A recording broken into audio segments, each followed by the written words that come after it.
and Assalamu alaikum. Today we will begin with another topic of our chapter, which is over exploitation of resources. First of all, we will begin with the learning outcomes of the chapter, which is to recognize that excessive use of natural resource could cause damage. यानी कि किसी भी चीज़, वैसे तो किसी भी चीज़ का excessive use जो है वो हार्मफुल है, लेकिन अगर हम नेचुरल रिसोर्सेज जो कि गॉड की तरफ से हमें मिली हैं उनका एक्सेसिव यूज़ कर लें तो वो दोबारा नहीं बन सकती. Okay, so first of all, we should know what is over exploitation. Over exploitation, also called as over harvesting, refers to harvesting a renewable resource to the point of diminishing return. यानी कि इस हद तक हमने over harvesting कर लिया, इस हद तक आप किसी चीज़ को यूज़ कर लें कि वो दोबारा ना बन सके, उसको कहते हैं over exploitation. Continued over exploitation can lead to the destruction of resources.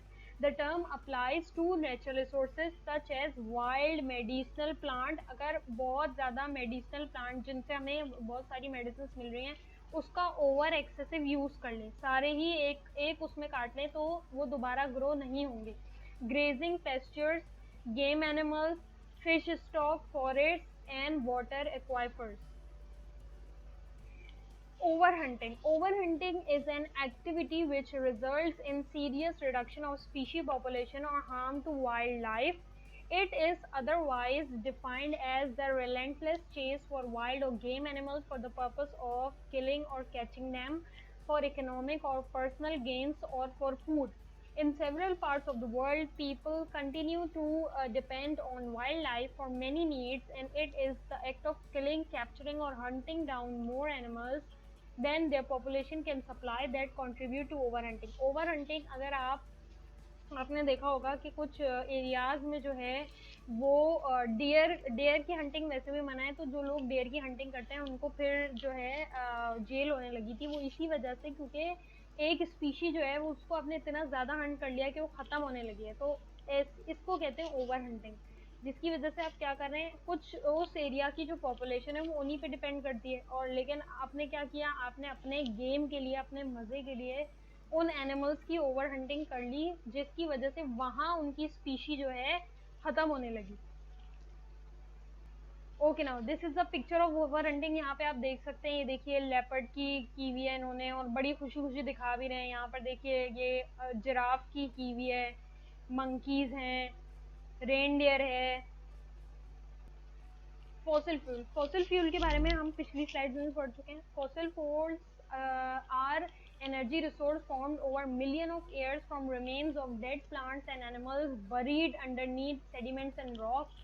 Fossil fuel वो फ्यूल है जो कि बहुत सारे जानवर जो कि पिछली सदियों में मर चुके हैं उनसे जो फ्यूल हमें मिलता है वो फॉसिल फ्यूल कहलाता है. Fossil fuel are considered non renewable. ये एक बार ख़त्म हो जाए दोबारा नहीं बन सकता, because they take millions of years to form and are harsh on the environment. This means we are currently using fossil fuel formed over more than 50 years ago, and once they deplete we will have no fuel to burn. मतलब अभी जो हम fuel इस्तेमाल कर रहे हैं वो 50 साल पहले के जो एनिमल्स वगैरह बर्ड हैं उनसे वो हम यूज़ कर रहे हैं, और अब मज़ीद 50 साल चाहिए हमें वो यूज़ करने के लिए. यहाँ देखिए स्लाइड में आपको दिखा रहे हैं कि फॉसिल फ्यूल से क्या क्या चीज़ें हमें मिलती हैं. कोल मिलता है, ऑयल मिलता है और नेचुरल गैस मिलती है. Habitat loss. अब तीसरी चीज़ जो है वो हैबिटेट लॉस है, यानी कि बहुत सारे एनिमल्स के हैबिटेट हमने डिस्ट्रॉय कर दिए हैं. किस तरह? Habitat loss poses the greatest threat to species. The world forest, farms, plains, lakes and other habitats continue to disappear as they are harvested for human consumption and cleared to make way for agriculture, housing, roads, pipelines, and other hallmarks of industrial development. Without a strong plan to create terrestrial and marine protected areas, important ecological habitat will continue to be lost. अब हमें land चाहिए क्योंकि हमारी population ज़्यादा है, तो हमने क्या किया, सारे फॉरेस्ट क्लियर कर दिए, तो फॉरेस्ट में जितने भी एनिमल्स रहते थे उनका हैबिटेट ख़राब किया. प्लेन्स और लेक्स को ख़त्म कर दिया क्योंकि वहाँ पे भी हमें जगह चाहिए, हमें वहाँ पर भी रहने के लिए हमने वो बना दिए हैं, डैम्स बना दिए हैं, उस जगह को हर तरह से हमने यूज़ कर लिया है. तो इसलिए ये सारी चीज़ें किस में काउंट होती हैं? हैबिटेट लॉस में काउंट होती हैं. Deforestation which is very common, जिसकी वजह से गर्मी भी इतनी है क्योंकि हमने सारे के सारे फॉरेस्ट ही ख़त्म कर दिए हैं. Deforestation is the permanent removal of trees to make room for something besides forest. This can include clearing the land for agriculture, grazing, or using the timber for fuel, construction, or manufacturing. Forests cover more than 30% of the Earth's land surface according to the World Wildlife Fund.